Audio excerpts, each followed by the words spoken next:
I can't believe this is happening. Scrambling, crunching sounds could be heard on the coarse pavement as the bottom of her flats were trying to grip desperately for traction. Long tangled blonde tendrils of her hair whipping behind her, concealing her identity. Her whimpers and cries for help rattled my bones as Ryland and another member of the organization nipped closely at her heels. My own adrenaline pumped into my ears, and I thought my head was going to explode.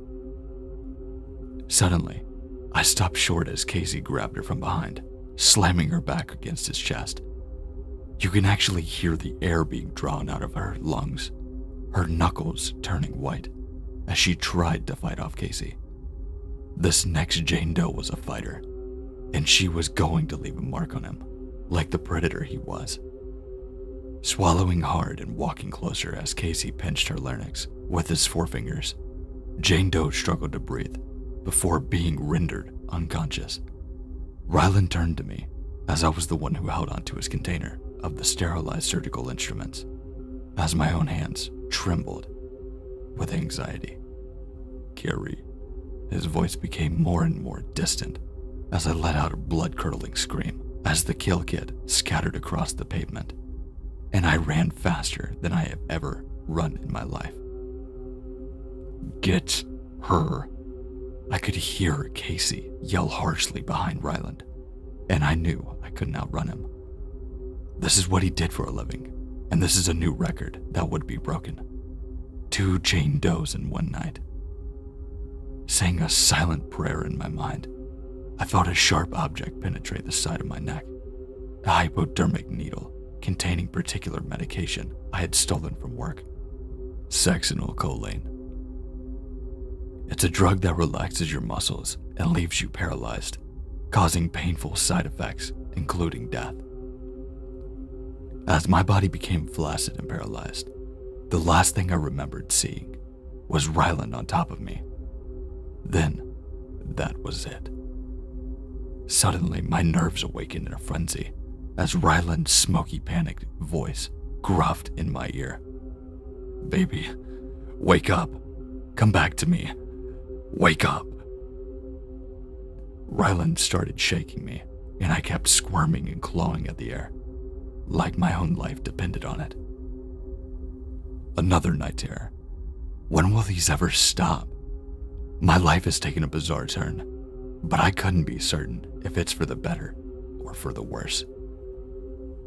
For a couple of months now, Ryland and I have been attached at the hip, like any other normal couple would be. However, there's things about my boyfriend that are completely unorthodox, to say the least. Learning that Ryland is an organ harvester for the black market organization that trades on the dark web horrified and intrigued me at the same time. Knowing that this was the type of work that was wreaking havoc and ending the lives of various Jane Does in our city, I felt somehow semi-responsible. Sure, I could have gone to the police and admitted that my boyfriend and his accomplice were out here killing women in cold blood for monetary exchange. Yet, at the same time, I absolutely loved Ryland, more than I've ever loved anybody in my entire adult life, and I would never betray him like that. I'm not gonna sugarcoat things. Ever since I learned the truth, I've been having trouble sleeping, or when I do sleep. I have horrible, debilitating night terrors. I can barely live a normal day-to-day life without feeling pangs of guilt strike in my chest. As I calmed down, enough to acknowledge to Ryland I was okay, I can't stop thinking about these later identified Jane Does. All those women, their body cavities cracked open like walnuts, their insides severed with such precision. It's enough fuel to make my nightmares become reality. This whole underworld of the dark web is hard to get used to, and negative. I never thought something like this would happen to me. Baby doll. I heard Ryland's smoky voice whisper beside me. I let out a heavy sigh as my heart started to slow back to normal. My entire body was now drenched with a thick pool of sweat, feeling his arm pull me in to lay on his bare chest. I could hear his own heartbeat boom loudly in my ear. His fingers coursed through my hair. You don't have to do this. What else can I do, Rye? How can I keep your secret? I can't talk to my friends or family about what you do for a living and how it affects me. He shifts slightly and kisses my forehead, breathing in the scent of my hair. There are other ways for you to help this organization. You don't have to do the dirty work with me. What other options could there be other than working directly beside him, holding a still warm, gooey, bloody liver in my hand? In the back of my mind, I couldn't help but feel like an indirect accomplice somehow, guilty by association, as the saying goes. Ryland's rough hand slid up and down my cheek as my eye fixated on a particular spot on the wall. Carrie, could you handle being out in the field with us? I honestly don't know how I would be out there, scared out of my mind, grossed out. Knowing me, I'd contaminate the crime scene by losing my guts as you were cutting her. I let out a reverberating shudder and sent goosebumps covering me head to toe. We guys have this, babe. This isn't place for a beautiful woman like you anyway. So what about the Jane Does? Weren't they beautiful on their own regard? They're not my type, baby doll. You are. Besides, I have a feeling that the boss already has a specific area of expertise that you could concentrate on within this organization. I knew what he had been talking about. With my acute tech knowledge and my medical jargon from being a medical coder, I knew my way around a computer. Unfortunately, I needed to put my skills to the test when his boss approached me about this proposition. I only knew him as Mr. Hollinger, but he knew everything about me before I could even properly introduce myself. I was already in the system, and his people already had intimate knowledge of my life, my parents' names, my social security number, hell, even my school transcripts. I knew for the fact that I couldn't stomach watching Ryland and his assistant taunt, track, and hunt down these victims. Casey was used to reel in these women with his charms and good looks, luring these women out into the open, while Ryland acted as the executioner and surgeon. On one commission, as Mr. Hollinger calls them, Casey and Ryland needed to find a heart valve for a very wealthy family to keep their son alive. Unfortunately, Jane Doe number 4 had to die, so their son could continue to be a Royal College jock, as well as a grade A asshole. The organization made a lot of money on that specific job, and of course, that meant Ryland's cut was exponential. That night, Ryland treated me to an exquisite dinner and bought us a penthouse in the better part of the city. Moving in with him was a huge step for me, but I knew it was necessary. Come on now, bud. The boss wants to see you too. His voice trailed off. Guess that meant my assumption for my role within this organization was exactly what had been discussed before. I was a talent recruiter, as Mr. Hollinger called it. In other words, I would be the one who started looking for the next Jane Doe. Mr. Hollinger knew that I could use my day job to find his next commissions. I've broken so many rules, regulations, laws, whatever you want to call them from my work.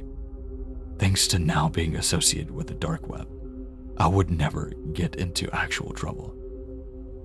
Rumor had it is that the clinic that I was working at was under control and contract by Mr. Hollinger under a Sweeto company. Reading through file after file on patients, medical histories, and information, I could help the organization find their commissions. No one would know what I was doing, as the hacker would be able to erase my findings to not link anything back to me. To the public eye, these were just random Jane Does who were being hunted down like prey. To my knowledge, these women had dark secrets that they were keeping from their families.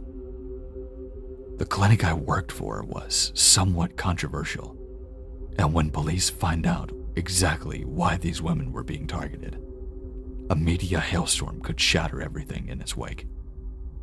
However, Mr. Hollinger made sure that such an incident would never occur under his watch. Arriving at the office, I couldn't stop trembling, anticipating what I was going to be doing. I've never navigated through the labyrinth of the sites and connections on the dark web before, and although I knew that I would be working closely with an incredibly talented hacker I've known only as Silver, I couldn't shake the feeling that what we were doing was wrong on so many levels. The things I've seen on the dark web, I'll never be able to erase from my mind. There are so many horrible, disgusting nooks, crannies, and crevices that should never reach the surface web. Silver was the main mod manager on the sites where the organs were being auctioned, sold, and where the funds were collected. There was so much to learn that it was extremely overwhelming at first.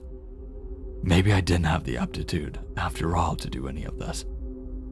Maybe Ryland was right. But after selling my first organ, I started getting the hang of how everything kind of worked, and in a sick way, I liked it. It was an exhilarating rush I didn't expect to have. I just needed to turn off the emotional part of my brain, even though I felt like the Jane Does weren't the right victims for the organization to be targeting. I guess Mr. Hollinger knew what the best was for his underworld empire. So in the meantime, I'll keep my opinions to myself. To be completely honest, I liked working on the dark web a lot better than my day job, honestly. Here on the dark web, I could be helping people with a more direct way than at a clinic. I would see different patients through the check-in window with various life-threatening illnesses and disorders. They were so sick and frail. Most of them who were on the donor list would expire before an organ would even become available. If you knew the right people, you could get an organ and possibly even on top of the surgeon list at your disposal if you paid the right price. Everything seemed to be running cohesively during this time. That was until Jane Doe Task Force was starting to look closer for clues from the crime scenes. The television was muted in the waiting room, but I read the subtitles rolling across the bottom of the screen from the lead investigator, Detective Salazar. As my attention zoned in closer to this press conference, I had a sickening feeling that made me worry for Ryland and the entire organization. The Jane Doe count was up to 10 by this point. Ryland and Casey were considered to be the most precise serial killers, or killers in contemporary American history, as dubbed by Salazar himself. My phone dinged on the desk as Ryland was telling me that he was also watching the press conference in the boarding room with Mr. Hollinger. Everyone was getting nervous, especially Casey. This wasn't good. It was time to break the pattern in these slayings, but how? It wasn't until later that night, when we got home from our respective offices, that the metaphorical shit was about to hit the fan. I could tell that Ryland was acting a bit off and standoffish. I knew he was worried about the task force closing in on him as the forensic analysis were being conducted. Mr. Hollinger assured him that they didn't have anything to worry about, to just keep doing what he was doing, and he'll take care of the rest. Ryland was one of Mr. Hollinger's right-hand men and wouldn't let anything happen to him, nor I. I jumped in the shower to scrub my stress that had been lingering on me as Ryland ordered dinner. That's when I heard a very familiar, muffled voice coming from the living room. "The police are getting too close," I overheard Casey saying on speakerphone as I was getting out of the shower. I pressed my ear through the crack in the door, knowing damn well I shouldn't be eavesdropping on this conversation. "Then we need to do something about it," Ryland growled. "We need to throw them off, and fast." "Okay, but how?" The boss heard a rumor from the grapevine about a rat walking amongst us. Ryland's voice trailed off. "Wait, you're not saying..." "Rodrigo, the bastard is gonna get what's coming to him. The fucker's an informant and was seen talking to Detective Salazar. There's no way we're taking this fall because of his big fucking mouth." Hearing Ryland slam his hand hard against the oak table in the dining room, I gasped loudly and covered my mouth, knowing he had heard me. and needed to come up with some excuse quickly. I made an impulsive move and stubbed my toe into the toilet to cause a distraction. My dumbass is going to end up beside Rodrigo if I wasn't careful myself. Hearing Ryland's heavy footsteps fall into the bathroom, I sit on the toilet holding my foot to my chest. Damn, baby doll, what did you do? Ryland slumped down in front of me and took my aching foot in his hand. I slipped getting out. I stubbed my pinky toe. I thought I heard you gasp. Baby, you gotta be more careful. I know. I'm sorry. As Ryland lifted me gently off of the toilet seat, I couldn't help but look at him and see his dark, ominous onyx eyes. Ryland was there when no one else was. We were in this for the long haul, whether the police found out about the organization's deals being conducted on the dark web, linking it back to us and the organization or not. To think that meeting this random guy on a dating website and giving him a chance would open up a new life that I never thought existed. Until now. The killing slowed down to a dramatic halt for a while as the organization started coming up with plans to throw the police into another direction. The name Rodrigo was present in quite a few different meetings through various conversations. Mr. Hollinger wasn't going to risk the secrecy and the reputation of the organization for a man who has loose lips. Mr. Hollinger was willing to cut Rodrigo out of the equation like a malignant cancer cell. You betray the organization has no problem of disposing of you.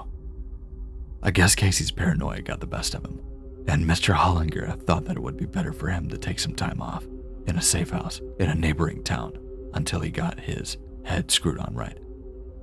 He was distraught over having to turn on a close friend within the organization.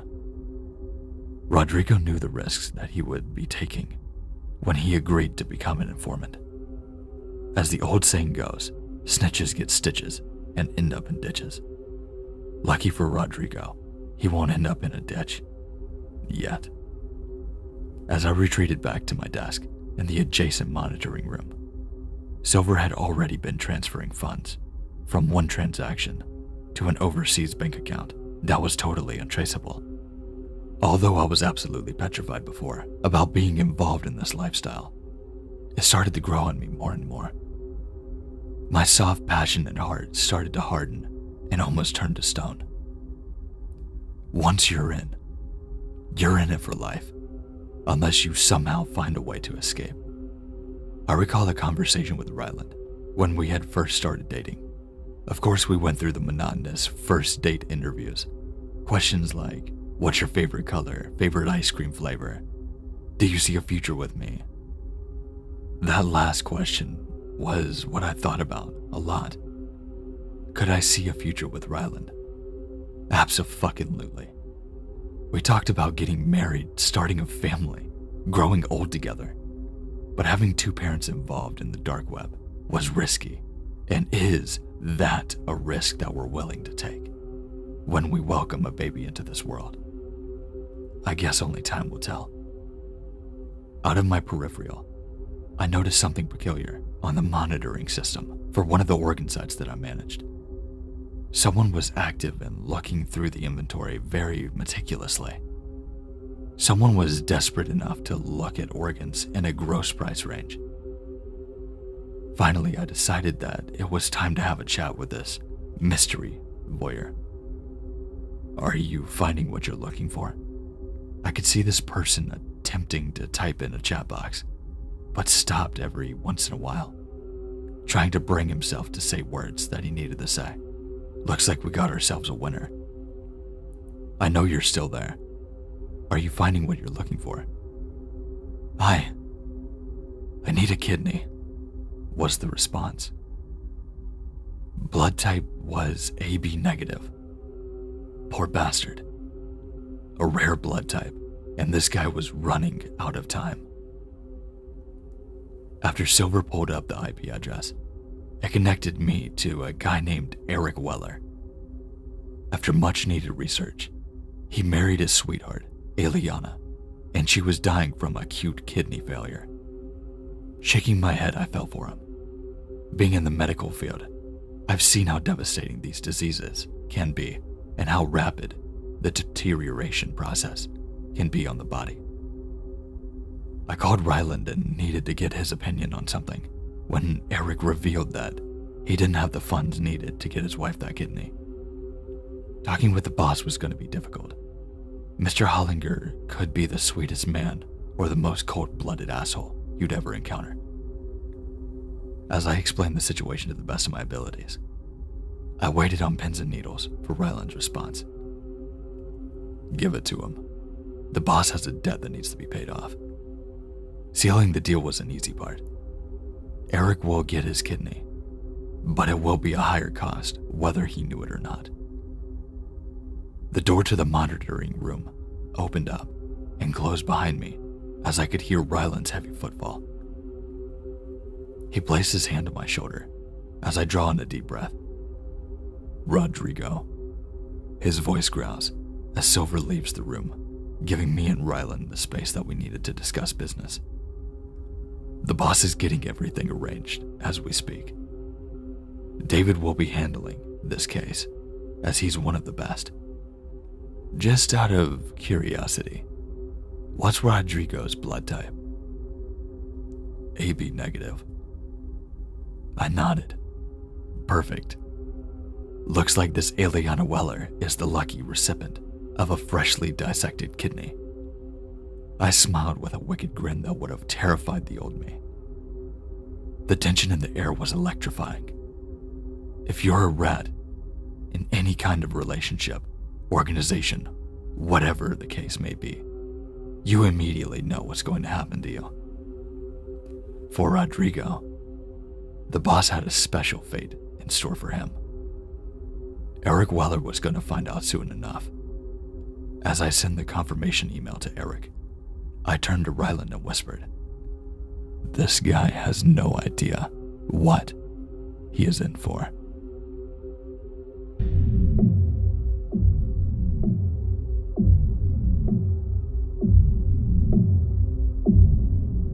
Now, if you're still here and you really enjoyed this video, make sure that you show some love to the actual author of this. This is the third installment of the entire series. I was so damn shocked from this that I blew her up. Like, I sent her at least 5 minutes worth of notes for possibly a next part. So, if you would like to see a next part, make sure to let us know down in the comment section. This is by the lovely author, Spooky Mennonite. I'm fucking blown away right now. This was insane.